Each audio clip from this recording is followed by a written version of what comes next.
আসসালামু আলাইকুম, আমন্ত্রণ জানাচ্ছি মাই টিভি রাতের সংবাদে আপনাদের সঙ্গে আছি আমি আরশিদ আলী। শুরুতেই জানাবো সংবাদ শিরোনাম। করোনায় মৃত্যু ও শনাক্ত স্থিতিশীল, হাসপাতালে নেই রোগীর ভিড়, খুব তাড়াতাড়ি বিদায় নেবে না বলছে বিশ্ব স্বাস্থ্য সংস্থা। রাজস্ব বোর্ডের ইটিডিএস সিস্টেম চালু, 3 মাসের সব সরকারি হিসেবে অটোমেশনে, কমবে দুর্নীতি ও অপচয়, বাড়বে রাজস্ব আয়। দেশকে এগিয়ে নিতে দক্ষ ও দূরদর্শী সিভিল সার্ভিস অপরিহার্য, বললেন প্রধানমন্ত্রী। জনগণের সেবক হিসেবে নবীন কর্মকর্তাদের কাজ করার আহ্বান। শারদীয় দুর্গোৎসবের শুভ মহালয়া আজ, ধর্মের অপব্যবহার বাদ দিয়ে সাম্প্রদায়িক সম্প্রীতি বাড়াতে হবে, বললেন তথ্যমন্ত্রী। বলছিলাম সংবাদ শিরোনামগুলো, এবারে বিস্তারিত।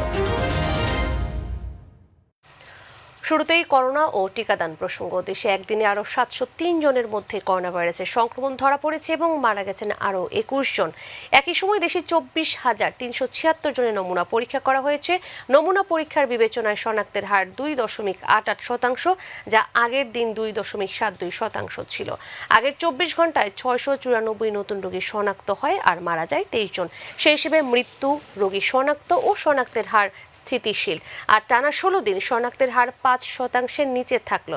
স্বাস্থ্য অধিদপ্তর জানিয়েছে, নতুন রোগীদের নিয়ে দেশে শনাক্ত কোভিড রোগীর সংখ্যা দাঁড়ালো 15,60,155 জন। তাদের মধ্যে 27,635 জনের প্রাণ কেড়ে নিয়েছে করোনা ভাইরাস। রাজধানীর টিকা কেন্দ্রগুলোতে সুশৃঙ্খলভাবে চলছে টিকাদান কর্মসূচি। সাধারণ মানুষের পাশাপাশি টিকা নিচ্ছেন বিদেশগামীরাও। চাহিদা অনুযায়ী প্রবাসীদের দেয়া হচ্ছে ফাইজারের টিকা। এদিকে করোনা সংক্রমণ কমে আসায় হাসপাতালগুলোতে কমেছে রোগীর ভিড়। সকল হাসপাতালেই খালি আইসিইউ সহ সাধারণ বেড। রাকিব হাসানের রিপোর্ট।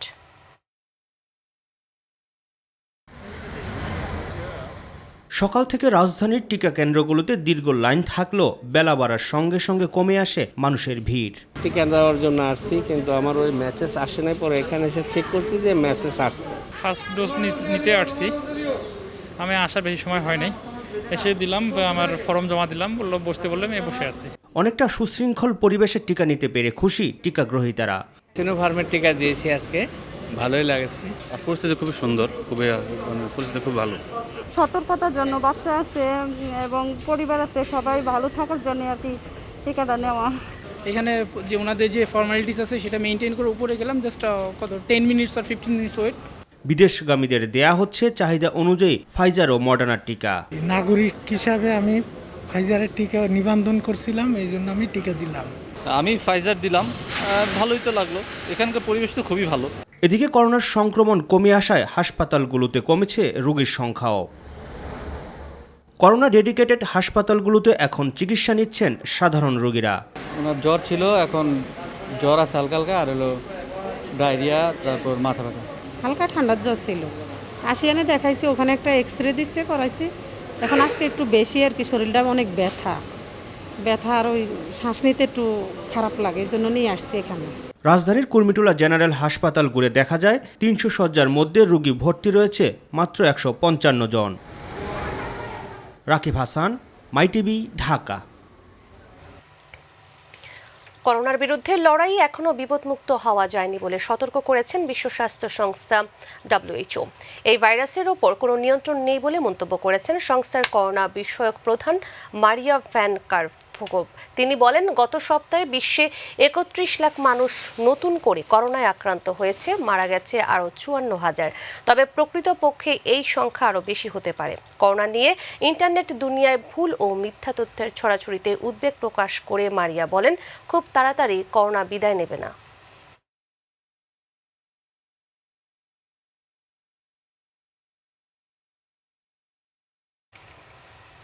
এবারে রাজস্ব ও হিসেব অটোমেশন চালু প্রসঙ্গ। আগামী 3 মাসের মধ্যে সব সরকারি হিসেব অটোমেশন সিস্টেমে চালু হবে বলে জানিয়েছেন মহাহিসাব নিরীক্ষক ও নিয়ন্ত্রক মোহাম্মদ মুসলিম চৌধুরী। জাতীয় রাজস্ব বোর্ডের উদ্ভাবিত ইটিডিএস সিস্টেম উদ্বোধনকালে তিনি একথা বলেন। সকালে জাতীয় রাজস্ব ভবনে আয়োজিত অনুষ্ঠানে অর্থ মন্ত্রণালয়ের সিনিয়র সচিব আব্দুর রৌফ তালুকদার বলেন, এতে অপচয় ও দুর্নীতি কমবে। আর এনবিআর চেয়ারম্যান আবু হেনা মোহাম্মদ রহমাতুল মুনিম বলেন, ফাঁকি কমে রাজস্ব আয় বাড়বে। এস এম খোরশেদ আলমের রিপোর্ট। জাতীয় রাজস্ব বোর্ডে নিজস্ব প্রচেষ্টায় উদ্ভাবিত ডিজিটাল প্ল্যাটফর্ম ইটিডিএস এর আনুষ্ঠানিক উদ্বোধনের আয়োজন করে সংস্থাটি। অনুষ্ঠানের প্রধান অতিথি মহা হিসাব নিরীক্ষক ও নিয়ন্ত্রক জানান, খুব দ্রুত দেশের সরকারি অফিসের হিসেব অটোমেশন সিস্টেমে আনা হবে। এখন অটোমেটিক্যালি সিস্টেম থেকে এগুলো আউট হয়ে যাবে, কারণ ফাইন্যান্স সেক্রেটারিও দেখবে যে things are coming 60% TDS, I can guarantee you within 2 to 3 years 85% হবে। অটোমেশন সিস্টেম চালু হলে দুর্নীতি ও অপচয় কমবে বলে জানান অর্থ বিভাগের সিনিয়র সচিব। আপনারা যদি এভাবে অটোমেশন সবগুলো করে ফেলতে পারেন, income tax, value added tax, customs duty, তাহলে যেটা হবে আপনি দেখবেন শুধু ইফিসিয়েন্সি গেইন হবে কয়েক হাজার কোটি টাকা। এটা ক্ষুদ্র ক্ষুদ্র প্রচেষ্টা, কিন্তু যখন আমি একসাথে করবো ম্যাক্রো পার্সপেক্টিভে এটা বিরাট আকার হয়ে যাবে। সভাপতির বক্তব্যে এনবিআর এর চেয়ারম্যান বলেন, ইটিডিএস এর ফলে রাজস্ব খাতে শৃঙ্খলা ফিরিয়ে আসবে, রাজস্ব ফাঁকি কমবে, বাড়বে আয়। কালেকশনের কাজ করবে যন্ত্র সিস্টেম, আর আমরা অফিসার যারা আছি তারা বসে বসে ফর্মুলেশন করব, বিভিন্ন সিস্টেম ফর্মুলেট করব, পলিসি প্ল্যানিং করব, ডেভেলপ করব সিস্টেম, যে কিভাবে আরও বেশি রেভিনিউ কালেকশন হতে পারে, কিভাবে ট্যাক্স পেয়ারের প্রেশার কমতে পারে, কিভাবে রেভিনিউ কালেকশনের স্বচ্ছতা আসতে পারে। আমরা এই সমস্ত সিস্টেম ডেভেলপ করব, ইনোভেটিভ কাজ করব, পলিসি তৈরি করব। এস.এম. খুরশেদ আলম, মাই টিভি, ঢাকা। এবারে অন্যান্য প্রসঙ্গ। রাষ্ট্রপতি আব্দুল হামিদের সাথে সৌজন্য সাক্ষাৎ করেছেন প্রধানমন্ত্রী শেখ হাসিনা। সন্ধ্যায় বঙ্গভবনে এই সৌজন্য সাক্ষাৎ অনুষ্ঠিত হয়। এ সময় জাতিসংঘ সফর পরবর্তী বিস্তারিত রাষ্ট্রপতিকে অবহিত করেন প্রধানমন্ত্রী। এছাড়াও দেশের বিভিন্ন বিষয় নিয়ে রাষ্ট্রপতি ও প্রধানমন্ত্রীর মধ্যে আলোচনা হয়।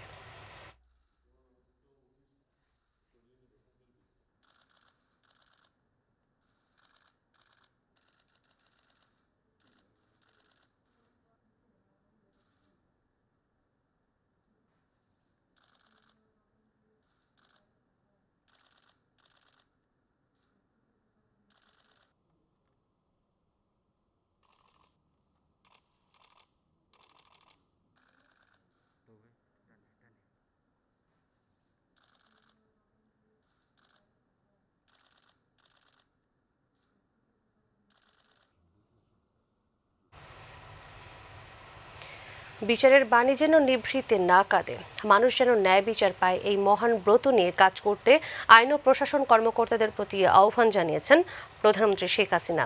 সকালে 119তম এবং 120তম আইন ও প্রশাসন প্রশিক্ষণ কোর্সের সমাপনী ও সনদ বিতরণী অনুষ্ঠানে গণভবন থেকে ভার্চুয়ালি যুক্ত হয়ে তিনি এসব কথা বলেন। 2041 সালের মধ্যে বাংলাদেশ যেন উন্নত বিশ্বের কাতারে পৌঁছে যেতে পারে, সে অনুযায়ী কাজ করতে নবীন কর্মকর্তাদের প্রতি আহ্বান জানান শেখ হাসিনা। সাইদুর রহমান আবিরের রিপোর্ট। আমি পৃথিবীর অনেক দেশে 119 ও 120তম আইন ও প্রশাসন প্রশিক্ষণ কোর্সের সমাপনী ও সনদ বিতরণী অনুষ্ঠানে ভার্চুয়ালি অংশ নেন প্রধানমন্ত্রী শেখ হাসিনা। জন্ম নিয়েছেন এবং বড় হয়ে আইন ও প্রশাসন কর্মকর্তাদের মাঠ পর্যায়ে জনগণের সেবক হিসেবে কাজ করার তাগিদ দেন তিনি। সংবিধানের 21-2 অনুচ্ছেদ অনুযায়ী সরকারি কর্মচারীগণ সার্বক্ষণিকভাবে জনগণের সেবা প্রদানে বাধ্য, এবং আমি আশা করি আপনারা সাংবিধানিক এই দায়বদ্ধতার প্রতি বিশ্বস্ত থেকে জনগণের সেবায় নিজেদেরকে আত্মনিয়োগ করবেন। দেশকে এগিয়ে নিতে দক্ষ ও দূরদর্শী সিভিল সার্ভিস অপরিহার্য উল্লেখ করে প্রধানমন্ত্রী বলেন, মানুষ যেন ন্যায় বিচার পায় সে বিষয়টি গুরুত্ব দিতে হবে নবীন কর্মকর্তাদের। আইনের যথাযথ প্রয়োগের মাধ্যমে সুশাসন প্রতিষ্ঠায় আপনারা নিবেদিত থাকবেন, জনগণের পাশে থাকবেন, মানুষ যেন ন্যায় বিচার পায় সেটা নিশ্চিত করবেন। এবং আপনারা জানেন যে করোনাকালীন সময় আমরা আরেকটা কাজ করেছি, যে ভার্চুয়াল কোর্ট যাতে করা হয় সে ব্যবস্থাটাও করে দিয়েছি, কারণ প্রযুক্তি ব্যবহার করে মানুষকে আইনের সেবা দেওয়া, বিচার ব্যবস্থাটাকে অব্যাহত রাখা, বিচারের বাণী যেন নিভৃতে না কাঁদে। জনপ্রশাসনের কর্মকর্তাদের পদোন্নতির পাশাপাশি অবদানের স্বীকৃতি দেয়া হচ্ছে জানিয়ে প্রধানমন্ত্রী বলেন, মাঠে যাবার আগে প্রশাসনের কর্মকর্তাদের প্রশিক্ষণের বিষয়টি গুরুত্ব দেয়া হয়েছে। আমি নবীন কর্মকর্তাদের বলবো যে আপনারা প্রশিক্ষণলব্ধ জ্ঞান, মেধা, অভিজ্ঞতাকে কাজে লাগিয়ে সম্মিলিতভাবে দেশের উন্নয়নকে আরও ত্বরান্বিত করবেন। মাঠে যাবার আগেই একটা প্রশিক্ষণ নিয়ে যেন মাঠ পর্যায়ে সবাই যেতে পারে এবং তার কাজটা বুঝে নিতে পারে, সেই ব্যবস্থাটাই আমরা করতে চাই, যাতে করে জনগণ যেন প্রকৃত সেবাটা পায়। করোনা মহামারীর মাঝেও সুষ্ঠুভাবে কাজ করে যাওয়ায় ও টিকাদান কর্মসূচি চলমান রাখায় সবাইকে ধন্যবাদ জানান প্রধানমন্ত্রী শেখ হাসিনা। এই টিকাদানে আমাদের প্রশাসন থেকে শুরু করে আইন শৃঙ্খলাকারী সংস্থা থেকে শুরু করে আমাদের স্বাস্থ্য বিভাগ থেকে শুরু করে প্রত্যেকেই, এবং আমার নিজের দলের প্রত্যেক নেতাকর্মী, তাদেরকে আমি শৃঙ্খলা রক্ষা করে যেন সেগুলি মানুষ পায় সেটা নিশ্চিত করার নির্দেশ দিয়েছি। সবাই মিলে কাজ করার ফলে এখানে আমরা বিরাট একটা সাফল্য অর্জন করতে পেরেছি। আশা করি বাংলাদেশের কোনো মানুষই বঞ্চিত হবে না, সবাই যাতে টিকা পায় সেই ব্যবস্থাটা আমরা করব। এই বাংলাদেশকে জাতিপিতা বঙ্গবন্ধু সাইদুর রহমান আবির, মাইটিভি। মুক্ত, উন্নত, সমৃদ্ধ সোনার বাংলা হিসেবে গড়ে তুলুন। ক্লিন ফিট বাস্তবায়ন হলে কোনো প্রতিষ্ঠান কর্মচারীদের বেতন ভাতা আটকে রাখার অজুহাত দিতে পারবে না বলে জানিয়েছেন তথ্য ও সম্প্রচার মন্ত্রী ডক্টর হাসান মাহমুদ। সকালে সচিবালয় মিডিয়া সেন্টারে সচিবালয় রিপোর্টার্স ফোরাম আয়োজিত মিট দ্য প্রেসে কথা জানান তিনি। তথ্যমন্ত্রী বলেন, ক্লিন ফিট দিয়ে চালাতে বিদেশি চ্যানেল কর্তৃপক্ষ সম্মতি দিয়েছে, আর যারা ক্লিন ফিট চালাবেন তাদের কোনো সমস্যা নেই। আগামী বছর থেকে আত্মপ্রকাশের আগে অনলাইনের পোর্টালেরও অনুমতি নিতে হবে বলেও জানান হাসান মাহমুদ। সময় 2 বছর দেয়া হয়েছে, সুতরাং আর সময় ক্ষেপণের সুযোগ নাই। যেই চ্যানেল ক্লিন ফিট হয়ে আসবে সেটি সম্প্রচারের ক্ষেত্রে কোনো বাধা থাকবে না। আবার নতুন করে সময় দিয়ে আবার বিজ্ঞাপন সহ আবার সম্প্রচার হবে সব চ্যানেল, সেটি করা কখনো সমীচীন হবে না। আওয়ামী লীগের সাধারণ সম্পাদক, সড়ক পরিবহন ও সেতু মন্ত্রী ওবায়দুল কাদের বলেছেন, নির্বাচনকালীন সরকার নিয়ে আলোচনার কোনো প্রয়োজন নেই। তিনি বলেন, নির্বাচন অনুষ্ঠানে নির্বাচন কমিশনাররাই সর্বা। সকালে সরকারি বাসভবনে ব্রিফিংকালে কথা বলেন মন্ত্রী। আওয়ামী লীগ থেকে বাঁচতে নয়, বরং বিএনপির দুঃশাসন থেকে বাঁচতেই জনগণ বারবার আওয়ামী লীগকে ভোট দিচ্ছে বলেও মন্তব্য করেন ওবায়দুল কাদের। বিএনপি নেতারা বলছেন আওয়ামী লীগ থেকে বাঁচতেই নাকি জনগণ বিএনপিকে ভোট দেবে। আওয়ামী লীগ থেকে বাঁচতে নয়, বরং বিএনপি দুঃশাসন থেকে বাঁচতেই জনগণ বারবার আওয়ামী লীগকে ভোট দিচ্ছে। শেখ হাসিনার আমলে দেশের মানুষ স্বস্তিতে আছে, জনগণ শেখ হাসিনার নেতৃত্বের প্রতি আস্থাশীল। জাতীয় পার্টির মহাসচিবের শূন্য পদে কে আসবেন তা নিয়ে দলের অভ্যন্তরে আলোচনা তুঙ্গে। দুজনের নাম প্রচার হলে সিনিয়র নেতারা আপত্তি তোলায় পরিস্থিতি কিছুটা জটিল আকার ধারণ করেছে। তবে প্রভাবশালী অর্ধ ডজন নেতা মহাসচিব হতে জোর লবিং চালাচ্ছেন। চেয়ারম্যান জিএম কাদের এ নিয়ে কোনো কথা না বললেও দ্রুত তিনি সিদ্ধান্ত নেবেন। সেক্ষেত্রে মহাসচিব করবেন নাকি কাউকে ভারপ্রাপ্ত মহাসচিবের দায়িত্ব দেবেন তা নিয়েও নেতারা দ্বিধাদ্বন্দ্বে রয়েছেন। বিস্তারিত জানাচ্ছেন মাহবুব সৈকত। জাতীয় পার্টির মহাসচিব জিয়াউদ্দিন আহমেদ বাবলু চিকিৎসাধীন অবস্থায় 2 অক্টোবর মারা যান। এরপরই আলোচনায় আসে কে হচ্ছেন জাপার মহাসচিব। সম্ভাবনার তালিকায় নাম এসেছে রুহুল আমিন হাওলাদার, কাজী ফিরোজ রশিদ, মশিউর রহমান রাঙা, আবু হোসেন বাবলা, মুজিবুল হক চুন্নু, সাইদুর রহমান টেপা ও ব্যারিস্টার শামীম হায়দার পাটোয়ারির নাম। অপেক্ষাকৃত নবীন প্রেসিডিয়াম সদস্য শামীম হায়দার পাটোয়ারিকে মহাসচিব করা হতে পারে এমন গুঞ্জনে এরই মধ্যে একহাট্টা হয়েছেন অধিকাংশ কো-চেয়ারম্যান। আমরা এই বিষয়ে চেয়ারম্যানকে আমরা জানিয়ে দিয়েছি যে আপনি একক কোনো সিদ্ধান্তে আপনি মহাসচিব তৈরি করতে পারবেন না। জানান দেন, এমন সিদ্ধান্ত হলে সায় নেই তাদের। জুনিয়র 2 বছর আগে দলে আসছে, এটা হয় নাকি কোনো দলে? কবে কি রাজনীতি করছে? জাতীয় পার্টির রাজনীতি কবে করছে? সে সিনিয়র মেম্বারদের মধ্য থেকে মহাসচিব বানাইতে হবে। কোন প্রক্রিয়ায় মহাসচিব চাচ্ছেন সে প্রশ্নেরও জবাব দেন সাবেক এই মহাসচিব। এটা আনুষ্ঠানিক কোনো মিটিং ছিল না, আমরা এটিকে আনুষ্ঠানিক রূপ দেওয়ার জন্যই আমরা চেয়ারম্যানের কাছে অনুরোধ জানিয়েছি, এটা আনুষ্ঠানিকভাবে যাতে একটা রূপ দিয়ে সকলের সঙ্গে আলোচনা করেন, উনি সবার সঙ্গে আলোচনা করে যেন সিদ্ধান্ত নেন। পার্টির কল্যাণ চিন্তা করে প্রকাশ্যেই মহাসচিব নিয়ে দলীয় ফোরামের বাইরে আলোচনা বলে জানান ঢাকা মহানগর দক্ষিণের এই সভাপতি। আমরা চেয়ারম্যানের সঙ্গে আমাদের যোগাযোগ আছে, এটা কোনো মিটিং না, মাননীয় চেয়ারম্যান মহোদয় হাইয়েস্ট বডির সঙ্গে আলাপ আলোচনা করে চূড়ান্ত সিদ্ধান্ত। তবে প্রেসিডিয়ামের অনেকে মনে করেন আগামী নির্বাচনকে সামনে রেখে দলের পরীক্ষিত কাউকেই মহাসচিব করবেন জাপা চেয়ারম্যান। সামনে জাতীয় নির্বাচন, যিনি নিজে পয়সা খরচ করতে পারবেন, যার এনার্জি আছে, এরকম মহাসচিব দরকার।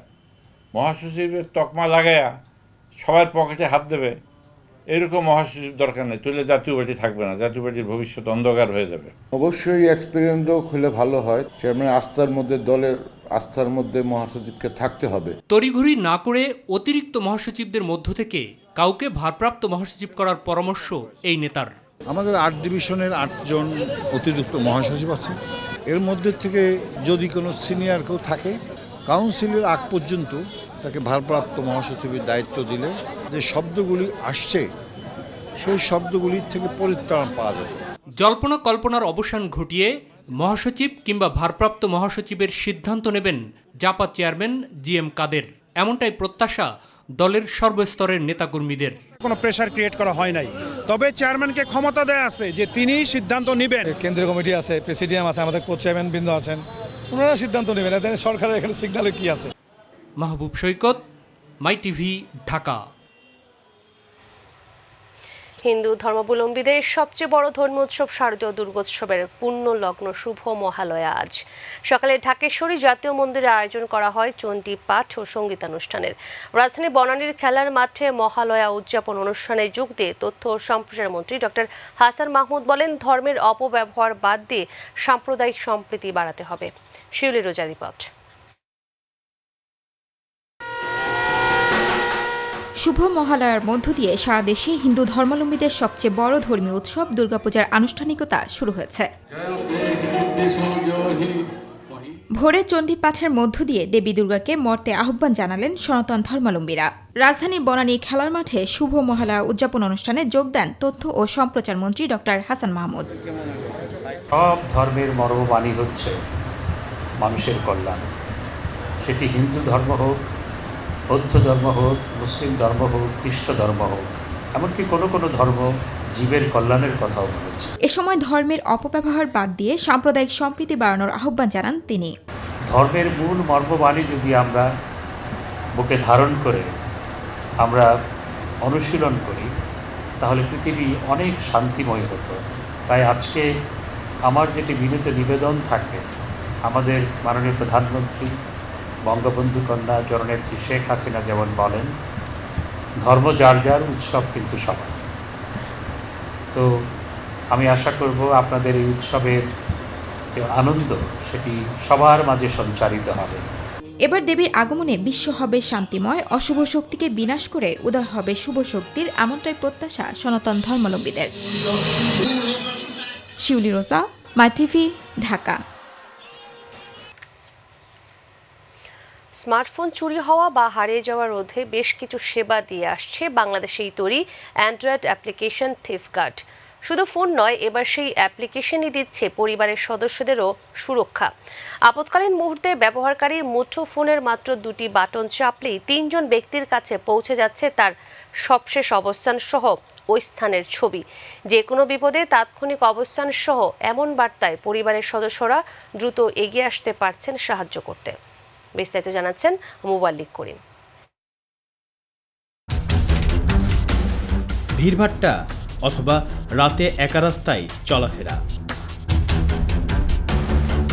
বাড়িতে বয়স্ক ব্যক্তিটি একা রয়েছেন, কিংবা স্কুল শেষে প্রিয় সন্তানটির নিরাপদে ফেরা নিয়ে উৎকণ্ঠা।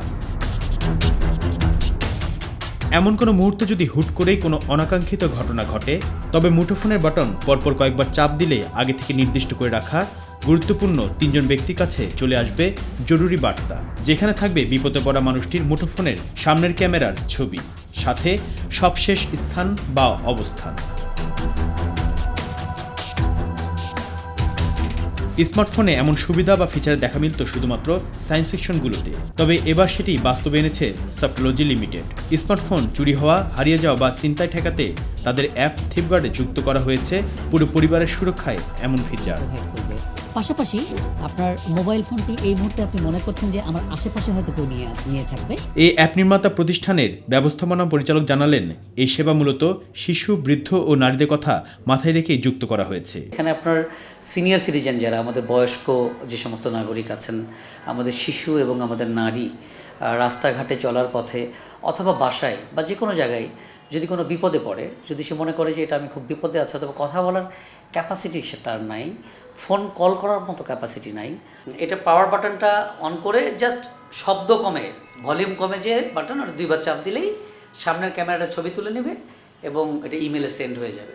ওই ছবিটা 3 জন গার্ডিয়ানের কাছে চলে যাবে উইথ লোকেশন সহ, এবং একটা মেসেজ যাবে, I am in travel, please help me. তবে গুগল প্লে স্টোরে হাজারটা এমন অ্যাপের ভিড়ে নিজেদের 24 ঘন্টার কল সেন্টার আর ব্যক্তিগত তথ্য সুরক্ষায় এই অ্যাপকে অন্যদের চেয়ে অনেকটাই এগিয়ে রেখেছে বলে মনে করেন তিনি। ফ্লিপকার্ট অ্যাপ মূলত যে ফিচারটা, এই ফিচার দিয়ে অনেক প্রোডাক্ট আছে প্লে স্টোরে, কিন্তু আমাদের যে কম্বো এতগুলো ফিচার দিয়ে নাই। এটা কম্বো, এটা একটা ফুল কম্বো প্যাকেজ, তার সঙ্গে নতুন যে আমরা সেবাটা যুক্ত করলাম, এটা অন্যরকম একটা মাইলেজ দিবে। বরাবরের মতোই এজন্য রাখা হচ্ছে নামমাত্র শুভেচ্ছা মূল্য। আমাদের সমাজে চলমান যে ঘটনাগুলো ঘটছে, সেখান থেকে আমরা অনেকটাই স্বাভাবিক হতে সক্ষম হব।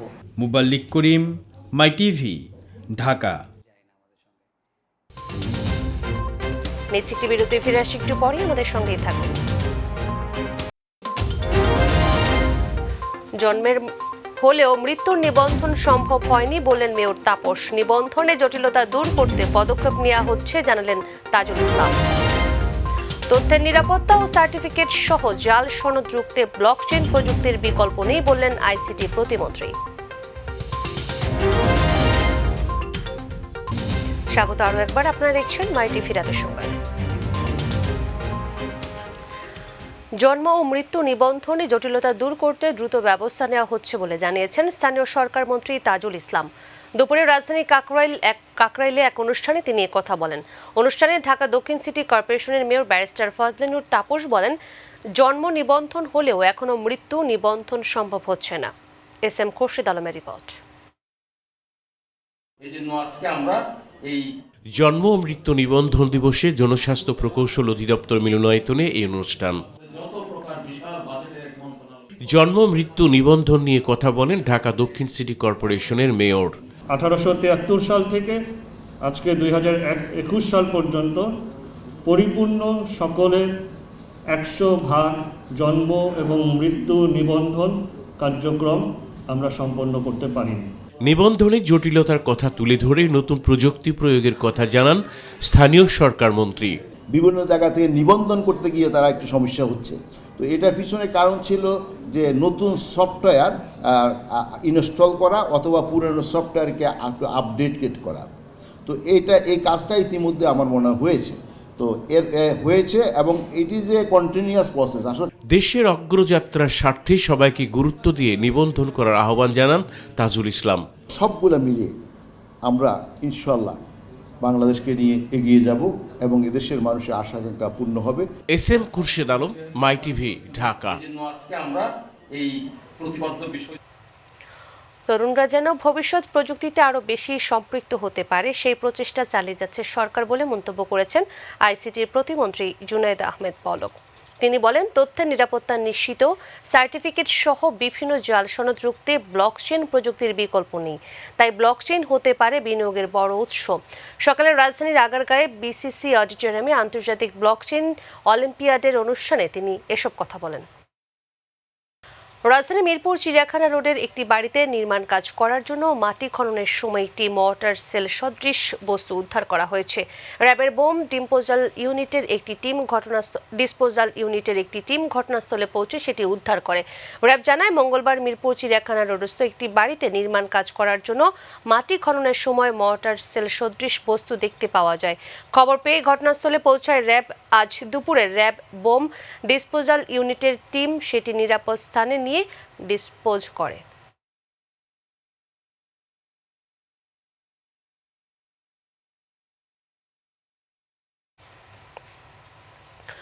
শুরু হলো ওয়ালটন রেফ্রিজারেটরের স্মার্ট ফ্রিজ স্মার্ট মেকার শীর্ষক কন্টেস্টের সিজন 2। 2 রাউন্ডের এই প্রতিযোগিতার প্রথম পর্বে সেরা 10 নির্মাতা পাবেন 50,000 টাকা করে অনুদান। দ্বিতীয় পর্বের বিজয়ী 3 জনের জন্য থাকছে যথাক্রমে 3, 2 এবং 1 লাখ টাকা পুরস্কার। রাজধানী বসুন্ধরায় ওয়ালটন কর্পোরেট অফিসে এক ডিক্লারেশন প্রোগ্রামে এই ঘোষণা দেওয়া হয়। ডিক্লারেশন প্রোগ্রামে উপস্থিত ছিলেন ওয়ালটন হাইটেক ইন্ডাস্ট্রিজ লিমিটেডের deputy managing director Nazrul Islam Sarkar, Ifa Rizwana Nilu, Emdadul Haque Sarkar, Humayun Kabir ও Alam Sarkar, senior executive director S M. Zahid Hasan, senior deputy executive director Rabiul Alam Bhuiyan প্রমুখ। আজ শুরু হওয়া প্রথম রাউন্ড চলবে আগামী 5 নভেম্বর পর্যন্ত।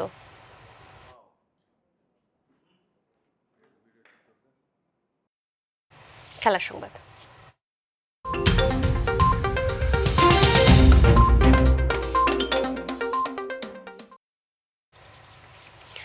বাংলাদেশ ক্রিকেট বোর্ডের পরিচালনা পর্ষদের নির্বাচনে টানা তৃতীয়বারের মতো নির্বাচিত হলেন নাজমুল হাসান পাপন। বর্তমান বিসিবির প্রধান 53 ভোট পেয়ে ক্যাটাগরি 2 অর্থাৎ ক্লাব ক্যাটাগরি থেকে নির্বাচিত হয়েছেন। নির্বাচনে ক্যাটাগরি 1-এ জিতেছেন নাইমুর রহমান দুর্জয় ও তানভীর টিটু। তবে রাজশাহী বিভাগে হেরে গেছেন জাতীয় দলের সাবেক অধিনায়ক খালেদ মাসুদ পাইলটকে 7-2 ভোটে হারান সাইফুল আলম স্বপন। আগামীকাল বিসিবির নতুন প্রেসিডেন্টের নাম ঘোষণা হবে। আরও জানাচ্ছেন এস.এম. আরিফ। বাংলাদেশ ক্রিকেট বোর্ডের পরিচালনা পর্ষদের 25 সদস্যের মধ্যে 7 জন বিনা প্রতিদ্বন্দ্বিতায় নির্বাচিত হয়ে আছেন আগেই। জাতীয় ক্রীড়া পরিষদ থেকে মনোনীত আছেন 2 জন।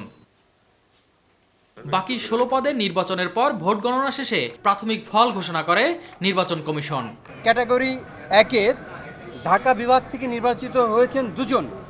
এম নাইমুর রহমান এমপি, উনি পেয়েছেন 17 ভোট, এবং আরেকজন যিনি নির্বাচিত হয়েছেন তিনি হচ্ছেন জনাব তানভীর আহমেদ টিটু, উনিও পেয়েছেন 17 ভোট।